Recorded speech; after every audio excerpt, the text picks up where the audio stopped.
coming through when the growth look good on you. Best believe they wanna screw now. I've been trying to climb, devil threw me in the dark. Baby, don't be insecure, you can still go make a mark like blow. Could never let them drain my soul now. Blow. Table turning like doorknobs, wow. Blow. I think I'm about to set sail. I'm a walking, living legend, walking with my chest out. Life keep dealing me cards, I keep fitting in love.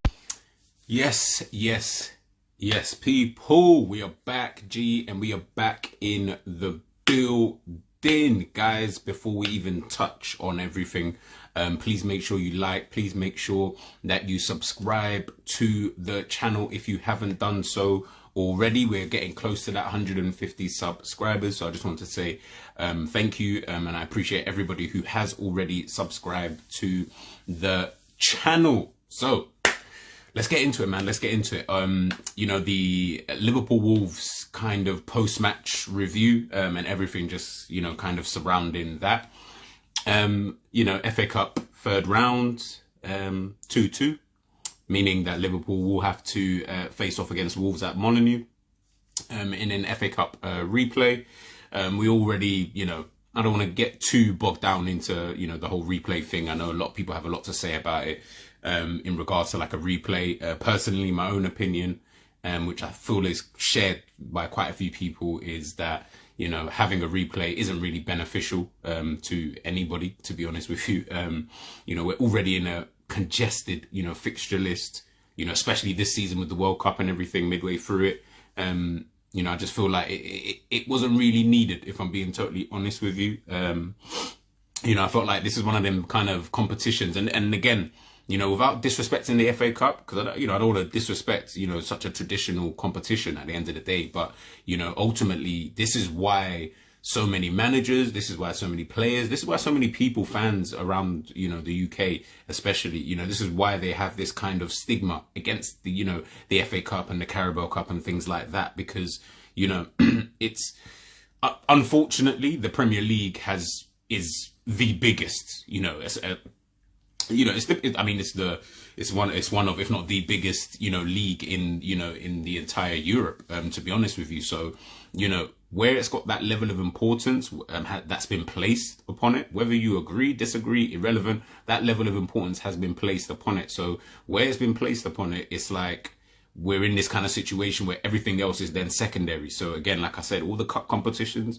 they've just become a secondary thing. So, you know, there's going to be that stigma on there. You know, we had it already, you know, a few years ago, in regards to, you know, the top teams playing, you know, weakened teams in these, you know, these, in like the first few rounds of the FA Cup and stuff like that. And some of the smaller teams kind of almost complaining about it, you know, all these kind of various different things. And then you've got to understand that the Premier League is the B's and E's at the end of the day. That's where you earn your money. You know, that's where you earn the big bucks, you know, especially those teams fighting at the bottom, trying to stay in the Premier League. You know, would they prefer to be in a Wigan situation, go on a fantastic FA Cup run and win the FA Cup, but then you get relegated? So, you know, it's done more harm than actual good. Yes, it's fantastic, and, you know, for the tradition of your club and the history and stuff like that, it's good to have, you know, to win the FA Cup. Of course it is. But at the same time, if that's then going to come to the detriment of the team in the Premier League, especially, and not just the Premier League, it's all leagues,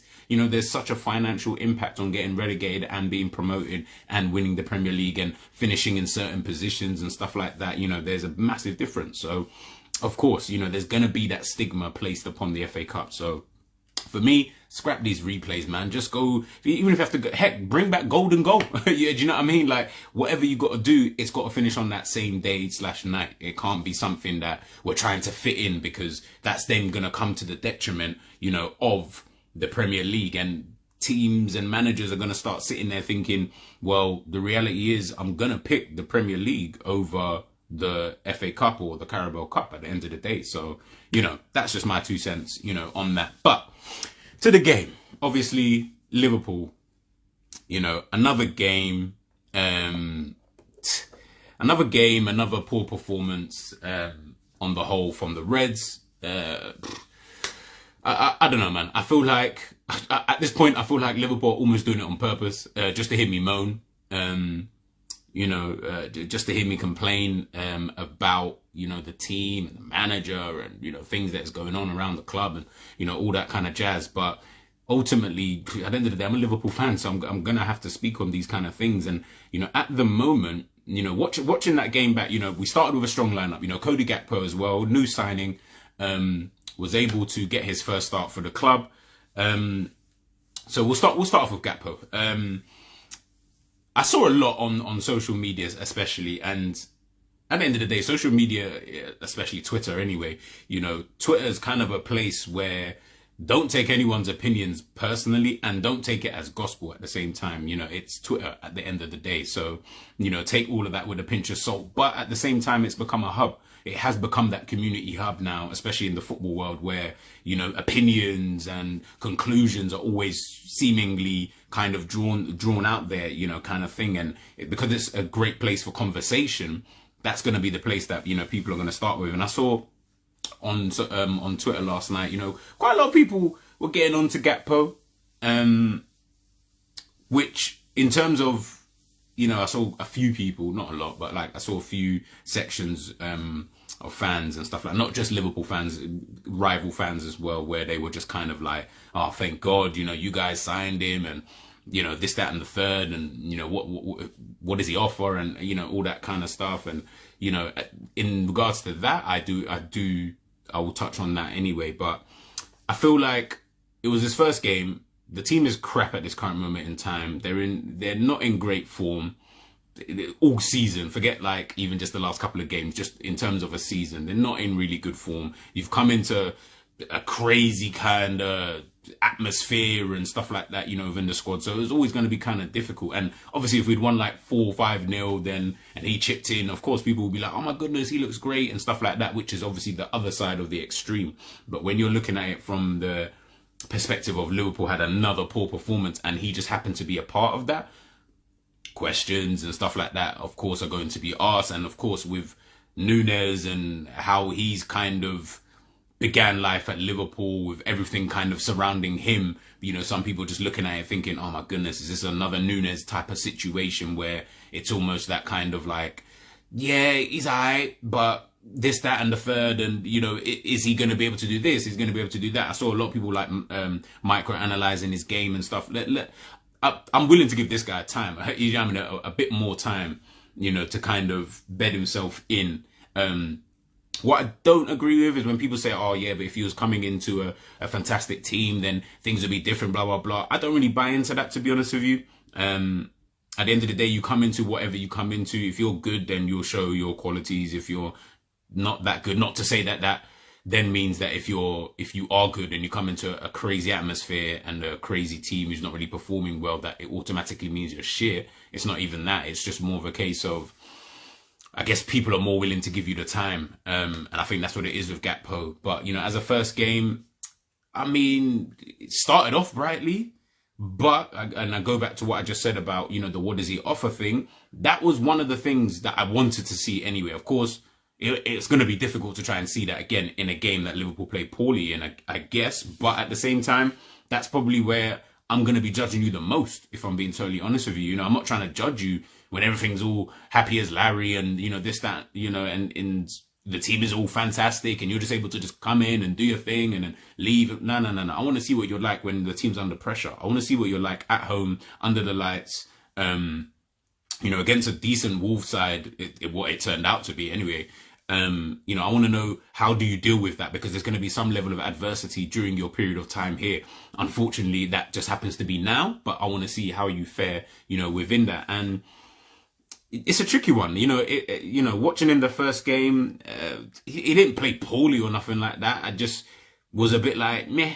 Do you know what I mean? It was that kind of yeah, all right, cool. You're all right. You're, pretty decent, I guess. Whether I would have you in my starting lineup if everyone is fit based on what I just saw last night, of course, without judging him. But based on that, then no. Again, let's see how he fares, especially throughout this, at least the rest of this month, where he'll get a bit more game time under his belt, a bit more used to the players and stuff like that. As I said, first game and stuff like that. So it's difficult to kind of I'm not going to condemn him or anything like that. But in terms of as a signing, unfortunately, he's come at a period of time when we all want midfielders at the end of the day, you know, and you've come in as another attacker. So automatically people are thinking, well, if you don't come in and start bagging some goals, then why are you here? You know, it's going to always be that kind of energy. But at the same time, you know, let's give him a bit more time, man, a bit more time. I don't think he played that well, if I'm being totally honest with you. Showed a few bright sparks here and there. And, you know, when I look at the lineup, it was our strongest team, you know, with the injuries and stuff like that, especially the injury to Virgil van Dijk. So I am looking at it and thinking, I mean, that was a good team that we put out there. You know, I expected to see you a bit more in tune, but that might just come with time. So yeah, when it comes to Gakpo, let's just give the kid some time. Let's see how he does, especially at least until the end of the month. Let him play 5 games and let's see what he's like after the 5 games. If he's still not really kind of, you know, gelling well or whatever it may be, then yeah, of course, then we start looking at it and we can look a bit more closely. But if he is, then, you know, it is what it is kind of thing. But to the team, as I said, we started off a strong lineup. You know, Ali was in goal, which kind of surprised me. I know Klopp spoke about it prior to the game, but, you know, it did kind of surprise me. You know, kind of makes me think, you know, with Kelleher, you know, you got to leave, bro. You know, for your own career and for you to be able to have a good career. You've done quite a lot at Liverpool as it is, helped us to win the trophies in that last season. I would leave personally. I don't see the benefit of you staying here and becoming a second choice goalkeeper when you're actually good enough to be a first choice somewhere. And I'm not just talking about just, you know, lower end of the league. I'm talking, you know, for one of the better sides in the Premier League. I feel like Kelleher would be a very, very good choice. You know, anyone looking for a goalkeeper next season, Kelleher might be the guy that you want to look at. You know, I think he's a very, very good goalkeeper. We're fortunate to have him. You know, Konate, Matip, Robbo, Trent, you know, up front, obviously you had Darwin, you had Mo Salah, obviously you had Gakpo in there, and then obviously in the midfield area, you got obviously your Thiagos, your Hendos, your Fabs, you know, so it's, on paper, the team was good. And that's on paper. On paper, the team was good. And I felt like, especially when I looked at Wolves' lineup, and a lot of people spoke about Wolves' lineup anyway, and, you know, they were trying to, I wouldn't say dismiss it, because you couldn't necessarily dismiss it, but, you know, you had, it was a weakened lineup in comparison to the lineups that they have been putting out, you know, recently kind of thing. So, of course, when you come up against a weakened side and you're playing your stronger side, there's obviously going to be that, okay, well, the stronger side should win and they're at home, you know, so, you know, why not? But straight from the off, you know, it was just, we started off all right and it just kind of tailored off, just like it has all season. Start off pretty decently, whether that just be in controlling the game, whether that just be in possession, whether that just means having the ball and things like that. And then we just tailor off all the time, man. It's like we can never keep up that level of, I don't even want to say intensity, but we can't just keep up. It's never sustained. It's just never, ever sustained. And I'm always sitting there thinking, why can't you keep this up? You know, I was going to, at first, and this is hence the reason why I didn't really want to do a match reaction straight after the game. You know, people get emotional, you know, straight after matches and stuff like that until you have a time to just kind of think about it. And I'm sitting there and I'm watching the game and I'm sitting there thinking to myself, this game, and we've said it, you know, a million times before. I've said it on, you know, Jamie Phillips' show. I've said it on Jerry's show. You know, I've said it on Husam's show. It's just carbon copy of every other game, give or take, bar like maybe 2 or 3 games this season. It's this exact same game. We're playing the same game. And this, I think, is why so many people get onto Jurgen Klopp. This is why Jurgen Klopp has this, at this moment in time, where there's this pressure. Now, regardless of whether you want him in, want him out, you guys already know my feelings behind that. But regardless of whether you want him in or out, you're looking at him and you're just sitting there thinking, I don't understand what the hell it is you guys are doing in training. I don't understand what the hell you guys were doing in Dubai, because it just, since you came back from the World Cup, nothing has changed. You know, we thought, and, you know, me, Jerry and Roms, you know, we like we did a show in regards to like formations and stuff like this, that before the season had even kicked off, you know, what type of formations we could potentially play with the players that we have. You know, we've got the players, you know, thinking like a 3-5-2 or, you know, just 4-2-3-1, you know, having a 10, you know, especially as you've got Carvalho, why not use him in his actual position? You know, all these kind of different things. And again, we're not managers. I think we're just guys with opinions at the end of the day. Everyone's got an opinion on everything. So, you know, why can't we? And when I'm looking at it, I'm sitting there and I'm thinking to myself, okay, you stumbled across something, obviously due to injuries, you know, but you stumbled across something in this like 4-4-2 in a diamond kind of shape, which was working. You know, it for me, it had the team playing similar, but better. Similar, but better ultimately, you know, and that's all we can at this present moment in time at least even ask for. And as soon as players, you know, Thiago and Fabinho and, you know, a couple of others, as soon as they came back, you just revert back to 4-3-3. And it's like, you know, Cody, and it's not like I thought he was going to change it last night, by the way. I didn't think, oh my goodness, is Cody Gakpo's in the squad, we're going to play this whole different foot. No, I didn't think anything like that. But Cody Gakpo comes in, you know, all you do is just stick him out on the left, Nunez up top, Salah on the right, midfield three, Thiago, Fabinho, Hendo, as we know, is always going to be that the three that he chooses. And just everything's just the same, man. Everything is just the same. Like, it's just getting boring now. It's honestly getting boring. Hence the reason why Klopp has got this pressure placed upon him at this current moment in time. Hence the reason why you're seeing a lot more people saying Klopp out. Now, like I said, regardless of whether you want him in or out, I now feel that the Liverpool fan base as a whole, you know, can see, yo, this what you're doing and what you're trying to implement, or whatever it is you're trying to implement, clearly it's that message between you and the players is not correlating. You're not able to get that same message across. Now, that isn't totally on Klopp. Of course not. The players have to take some type of accountability for the way that they're playing. But, you know, against a Wolves side who I thought was a much weakened side, I thought maybe we'll be able to impose ourselves a bit more. But it just seemed as soon as Ali made that mistake, you know, and I'm not gonna dig Ali out. Ali's been our best player this season, if I'm being totally honest. But, you know, he is prone to these kind of mistakes and lapses in concentration, as he has shown previously. And, you know, as soon as he made that mistake, it's like it was just a domino effect straight from there. It's like we just reverted back to type, literally, of how we've been this season, you know. And again, that's why I then can't, in that sense, I then won't look at Klopp too much. I will still look at him, but that's then on the players now. The players have to hold some level of accountability, man, as I said.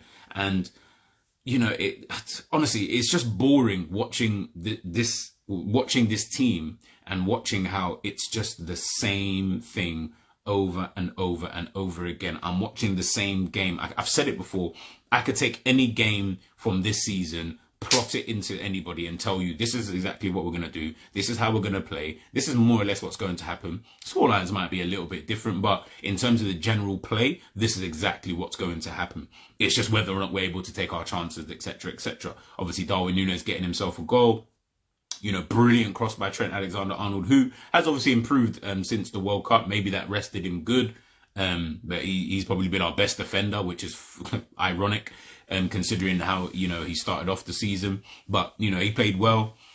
You know, Kanate, Matip, unfortunately, fortunately, however you look at it, however you see it, that's going to be our partnership moving forward, whilst Van Dijk is obviously injured, unless he decides to throw Joe Gomez in there. You know, nothing is working. That's the only thing I can say. Nothing is working. And my issue and this is where we go back to Klopp, my issue is that it's not working, but you keep trying to persist with it. And there comes a point where you must be able to see that, you know, we've conceded, you know, double the amount of in the Premier League. We've conceded double the amount of big chances than the guys above, the teams ahead of us.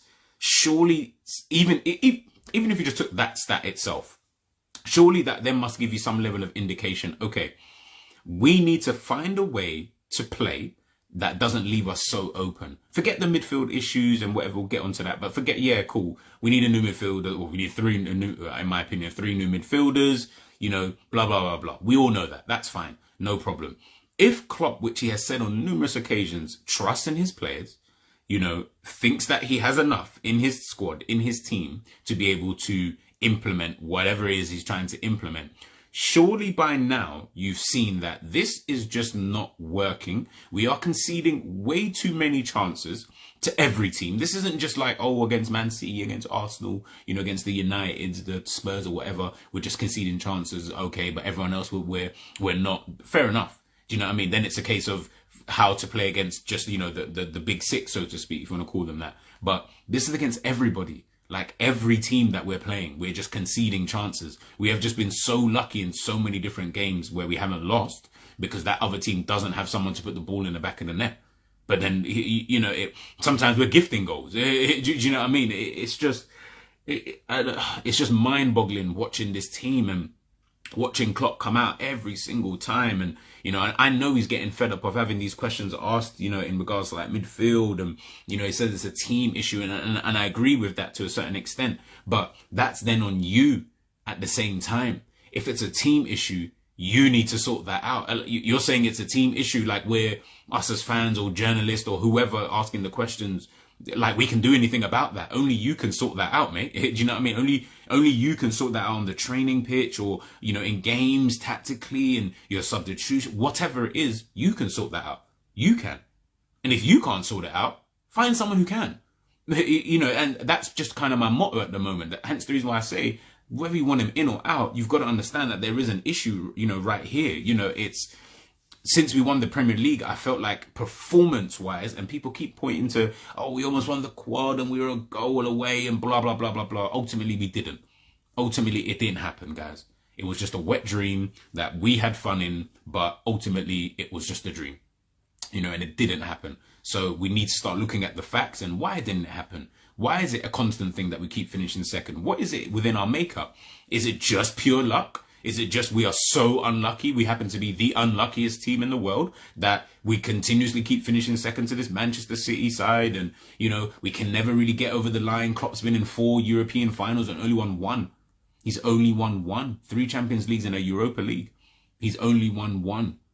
Are we going to come up with excuses for every single one for the 3 that he hasn't won? There's not an excuse. Just haven't been good enough. No problem. I don't mind that. If you're not good enough to win something, then you don't deserve to win it. Yeah, do you know what I mean? Yes, you might get lucky here and there and blah, blah, blah. But if you don't win it, then ultimately you weren't good enough to win it. There's not an excuse. Oh, Courtois had a great game. Forget all of that. You just weren't good enough to win the game.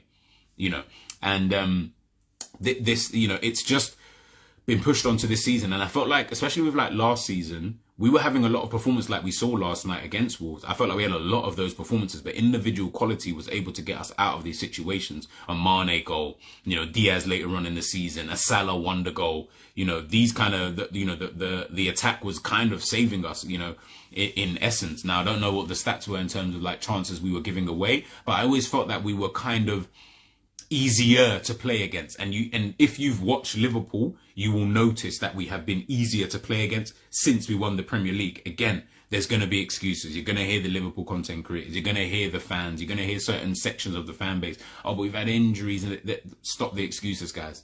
The excuses are now, they're done. No one's buying your excuses. No one cares about your excuses. You have to start dealing with the facts. And that's why there's so much pressure placed upon, you know, Jurgen Klopp. You know, Wolves were galvanized after that Ali mistake. Yes, we then went 2-1 up. But it was almost like watching that game and you just knew whether or not Wolves would score, that was obviously, you know, neither here nor there. You just knew that Wolves would have an opportunity. That's all you knew. And obviously they had that dubious goal disallowed, which we all know, let's be real. Well, unless there's something in there that I just missed, from everything I've seen so far, that was a goal for me.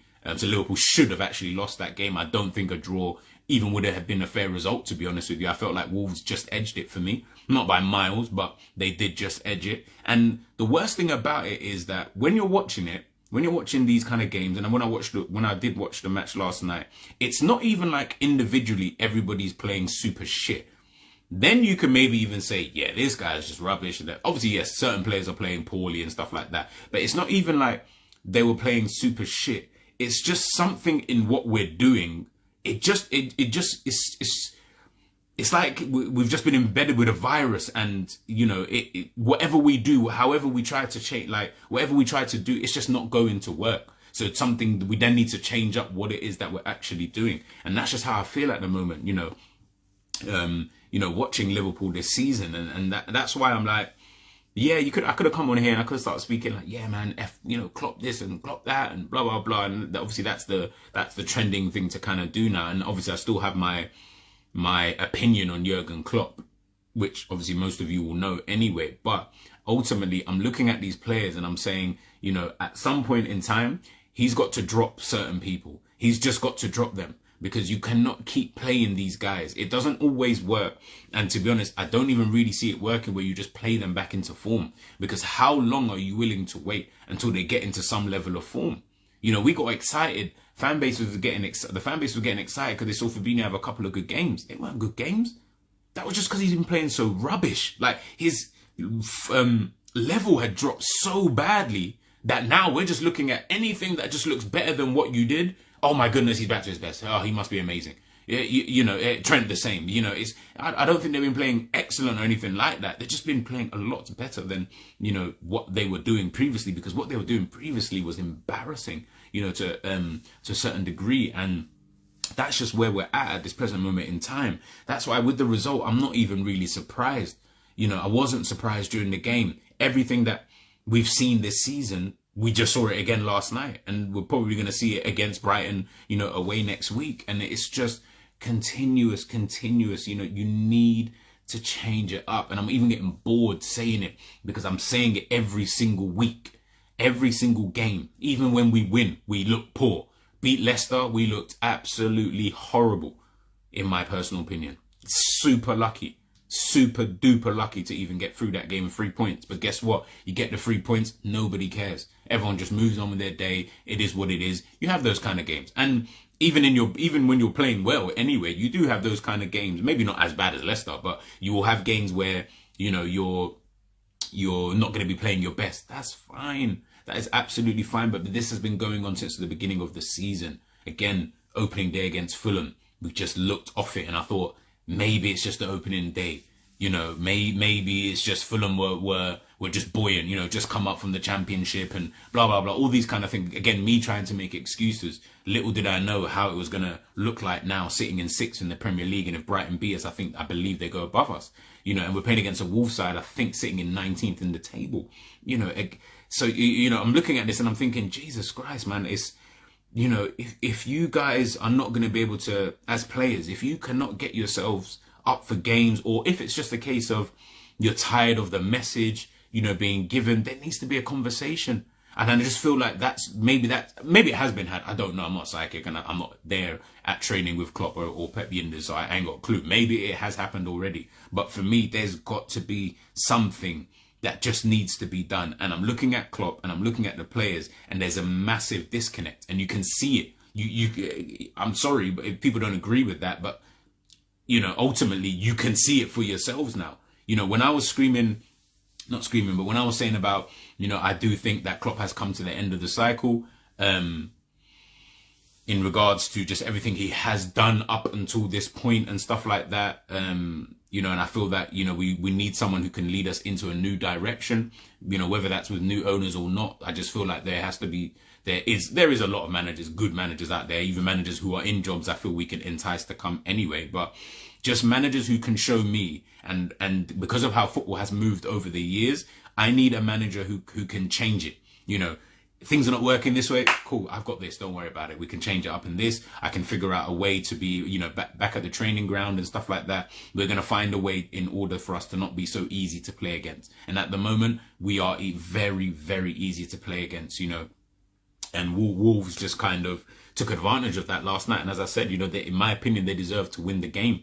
We can, yes, individual errors and stuff like that, but that all is the components, all these small components, they play a part in the bigger picture. So, I feel like that's just where Liverpool are at this current moment in time. I think that, moving forward, honestly, I really don't know. I really don't know. And I do worry for us this season, if I'm being totally honest with you, because I don't see where it changes. Because you've got a manager who doesn't want to change up what he believes in, which I admire to a certain extent. But I admire only to the point of okay, bro, it's not working. So at some point, are you not going to change it? Can you not see that there's an issue going on here? Can you not see that the relationship and there's a massive disconnect between you and the players? The message that you're trying to get across each and every game, it's not really coming across. You know, is it a case of maybe he thinks it is in games where we're winning and, you know, your Bournemouths, your Rangers, beating Napoli, you know, stuff like that. Is that then you thinking, oh no, trust me guys, look, see, it will work and stuff like that. Whereas the evidence against you is quite large. The sample size is a lot bigger than the evidence for it. You know, I just don't know anymore. And you know, and the title of this video is, what did we learn? We didn't learn anything new from that game last night. You know, you played your strongest squad, which I said before the game would be, you know, that might go left for us. Get an injury now, what happens? You're already short of options. I don't think it was wise for you to have played your strongest team. People kept telling me, no, but we need rhythm, and forget all of that. Forget all of that. We're in a situation at this current moment in time where we cannot afford to get any more injuries to key players in this team, or keep, you know, players who are always going to consistently start. We cannot afford that. You cannot afford to get an injury to Thiago. We cannot afford to get injuries to Konate. We can't afford for Ali or Salah or Nunez to get injured, because we haven't got we haven't got adequate enough replacement for these guys as it is. And we're already in this situation where we're playing poorly with those guys. So imagine if they're not here, you know. So that's the reason why I was so against the lineup that he put out. It's not to say it's not a good lineup in terms of what we've got available. Yeah, it's a good lineup, but I saved that for Brighton. Do you know, maybe you don't play Cody Gakpo. Maybe Firmino might be back. I don't know. I honestly don't know. But at this present moment in time, the disconnect is way too large for me, man. And I don't know where Klopp can. Well, I have my opinions on what I feel Klopp can potentially do, but again, it's just an opinion. You know, if the man himself is adamant that what he is doing is going to change at some point in time, then we are all just talking for the sake of talking. Ultimately, that is all we're doing. We are just talking for the sake of talking. We can all do shows, and big up quite a few people who have done like shows in regards to like formations, and there's not even any point anymore. And like, I've reached that kind of, you know, point with Klopp at this present moment in time where I'm just like, what is even the point?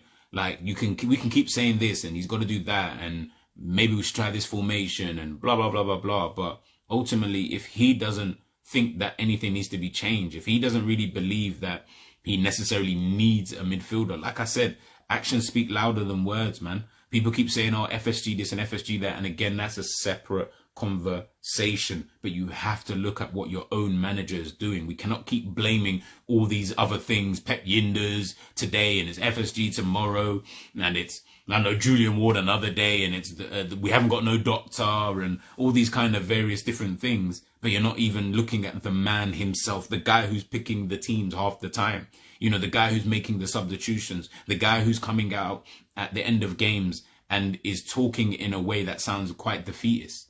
You know, that's not what I want from my manager of my football club. I don't want that. And I'm sure many of you wouldn't want that as well. And that's where I feel that at this moment, there's going to be that pressure on Klopp. Like I said, doesn't matter whether you want him in or out, or you actually realistically want, even for those like myself who do necessarily want change, you actually just want Klopp to just do better. That's all I want. I want to be able to see that, you know what? He is trying to do something different here. Let's give it some time. That might take a little bit of pressure in terms of, you know, sections of the fan base, you know, continuously keep getting onto him and stuff like that. Might take a bit of pressure off the players as well. You know, each game, you know, we're not going to potentially keep getting onto these players or the manager if we know that they're trying something, man. Let's see how it works. Let's give them a few games to try something. But we're not doing that. We're just reverting to type. And that is the killer. And when you don't have the players to play the way that you want to play, like I said, you're going to get a Wolves 2-2. You know, you're going to get a Brighton 3-3. You're going to get a Fulham 2-2. You're going to get a Palace 1-1. You're going to get a scrappy win against Newcastle. You know, you're going to get those games against Napoli, or the first game against Napoli. You know, you're going to get the defeat against United, against Arsenal. You know, you're going to keep getting these kind of results throughout the season, and it's going to just continue. If Klopp continues in the way that he is and thinks that things will just change with just time, you're just going to keep continuously seeing the same thing. And then what happens at the end of the season? You know, how do you then view it? You know, and again, I guess we've got to wait until the end of the season. And I'm not here to tell anybody, oh, yeah, we need him to go right this very second, because ultimately I don't feel like that would even be beneficial for the team or for the club at this current moment in time. But, you know, outside of winning the Champions League, he'd have to win Champions League, FA Cup, and finish inside the top 3 for me to even consider thinking that we wouldn't need any level of change. And to be honest, he probably would have to change what he's doing in order to do that. And I don't see him doing that. The evidence is showing me that he isn't someone to do that. You know, he believes in his ideologies. He believes in his methods, him and the coaching stuff. He believes in his players. He believes that he's got the right players. He believes that we've got enough. He believes that we don't necessarily need a midfield the way that everybody else is talking about how we need a new midfield and things like that. You know, we don't know. Hindsight is a funny thing, and anything can happen in the January transfer window and anything can happen in the summer. We don't know. But at this current moment in time, watching Liverpool is just a bore, and it is just a drag at this current moment in time. I don't care what anybody says. Just because they're your football club, you're not going to love every single minute of watching your football club. It'd be damn near impossible for you to do so, because you're not going to win every single game. And anybody who's just happy to just sit there and watch a team play shit all the time, I can't call you a true fan, you know, ultimately at the end of the day. And I don't think that's even the definition, you know, of a fan. You know, you should be sad. You should be annoyed. You should be angry when the team's not performing well, when the manager doesn't look like he has a clue, when, you know, the club in itself is just going through this crazy turmoil behind the scenes, and, you know, people leaving and, you know, not having certain things in place and stuff like that. You should be angry. That's what being a fan is about. Do you know what I mean? That is what being a fan is about. Be happy during your joyous times. You're going to be sad during your during the down times, but ultimately you're still going to watch the team. I'm pissed off with Liverpool at this current moment in time, and I have been for a very, very long time. Even when we were so close to winning the quadruple, you know, I like to look at things in context. That's just me as a fan. I know people like Jerry are you know, we're kind of alike in that kind of sense, where, you know, not, of course you can nitpick anything, of course you can, but ultimately the cracks can, once the cracks are there, if you don't close them, you end up with the season that you're having at this current moment in time. And for me, that was, the cracks were last season in the performances. Forget about the sheer fact that we were almost close to winning a quadruple. Look back. Watch last season again. I advise everyone to do so. Watch last season again and watch some of those performances. Some were fantastic. Some I really, really liked. But the majority, no. The majority was quite poor. And again, individual quality was getting us through these games. Individual quality. And obviously, of course, players not being in this level of form that they're currently in. So, you know, it's one of them things, man. It's one of them things. Like I said, luckily, we're still in the FA Cup. You know, we have got the replay with Wolves coming up. I don't know when that's scheduled to be honest with you. But, you know, I thought by him playing this team that there was going to be some, even in just the players, I thought there would be some level of almost like rejuvenation. Like I said, you know, Cody Gakpo came in, you know, it doesn't look like that's given the team any level of a bounce. If I'm totally honest with you, I don't feel that excitement. Even in the fan base, I don't really feel that. Yes, you know, people were relatively happy to see him start, and I think, but that's just more because they just wanted to see what he was about. Because we're having such a poor season, maybe he could be like the Diaz of what we had last season, where Diaz came in and through his performances just gave the team a bounce. Cody Gakpo's just come. Let's see if he can give the team, you know, that level of bounce to be able to just potentially, you know, change up the fortunes that is currently going on at the moment. But, you know, looking towards Brighton, bloody hell, that's looking like we're facing Barcelona 2009 to 12, 13.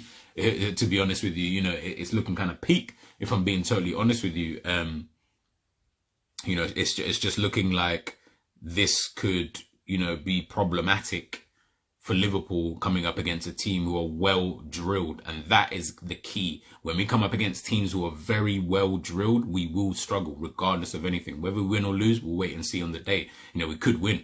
You know, there is that possibility at the end of the day. And, you know, I just think that when you come up against a team like a Brighton, even a team like a Wolves, who I feel they've not had the luck this season in certain areas, injuries and, you know, Jimenez and, you know, all of that kind of stuff. And I just think that when I'm watching when I'm watching that game back again, and I watched it again this morning, and I'm looking at it and I'm just like, it's just the same, man. It's just the same. And I think teams can smell that. And I think Wolves smelt that last night. You know, they smelt that something was in the air. When we went so long without scoring, you know, in that first half, I just felt like eventually teams start to grow into games. Obviously, you're coming to Anfield. So ultimately, coming to Anfield is still going to be a big thing for any team. But once you start growing into a game, you start to realize, oh, these guys are just ordinary guys. You know, that effect will start to just come out on the pitch. And then it's almost like the team itself, you know, Liverpool, they almost feel that, shit, we're not the Liverpool, you know, the team who went so long undefeated at home, you know, the team who most people were scared to play against because they knew this could be a long night or this could be a long day. Now it's almost like they're not even trusting themselves at this current moment in time. And again, people say, you know, Klopp's supposed to be this real, you know, man motivator, you know, all these kind of things. We need to see it now, man. It's been we are in 2023 January, just started the year, and we are still playing dusty. It doesn't make any sense, man. I expected to see change, and I'm not seeing it. So let's wait and see. Let's wait and see. That's all I can really say on that. But yeah, like I said, poor performance last night. Good goal from Darwin Nunez. Came off his shin. I will say that though. But you know, it was a good goal. Brilliant ball, like I said, by Trent. There was another ball actually played by, I don't know. I feel like it could have only have been Neves. I feel like, but it might have been someone else. But it was a brilliant ball that was sprayed, and I said, bloody hell, that was a pass. And then Trent comes up with that pass for the goal. And I said, you know, tonight's got to be the battle of the passes tonight. You know, with Neves and Trent, you know, in there, both brilliant passes of the football. So, you know, it was interesting. It was interesting. But again, like I said, what did we learn from that game? You know, you guys tell me in the comment section, what did we learn? And you can probably tell by my kind of demeanor at the moment where I'm just like, what else? What else can I say? What else can I do? What more evidence can I keep showing you that this team is just at the end of that cycle, which is fine. No problem. But then I expect the manager to be able to change it up, and he's just not currently doing that at this current moment in time. So let's wait and see, man. It's going to be an interesting few months to the end of the season. We've got Madrid coming up, people. So let's not forget that. And if we continue playing the way that we're playing, we may as well forfeit that Champions League anyway, you know. But, you know, we'll wait and see. We'll wait and see. That's my match reaction. Liverpool versus Wolves ended up 2-2. Still in the FA Cup by the skin of our teeth, and a VAR decision that went our way. So let's wait and see. We've got Brighton next. I'm G. And make sure, before I head out, make sure you guys smash this like button somewhere down below over there, I think. Make sure you guys are subscribing to the channel. Like I said, we're close. I don't know if we've hit that 150 subscribers. But yeah, I appreciate every one of you, and I appreciate all opinions, by the way. If you've got a difference in opinion, please let's have a conversation, man. That's all I want to do, is have more conversations. You know, I want to be the best. I know you guys want to be the best, you know, and if we can't be the best, are we at least trying to, you know, to obtain that? So again, let's have these conversations, and we move from there, man. I'm G, and I am out. Boom.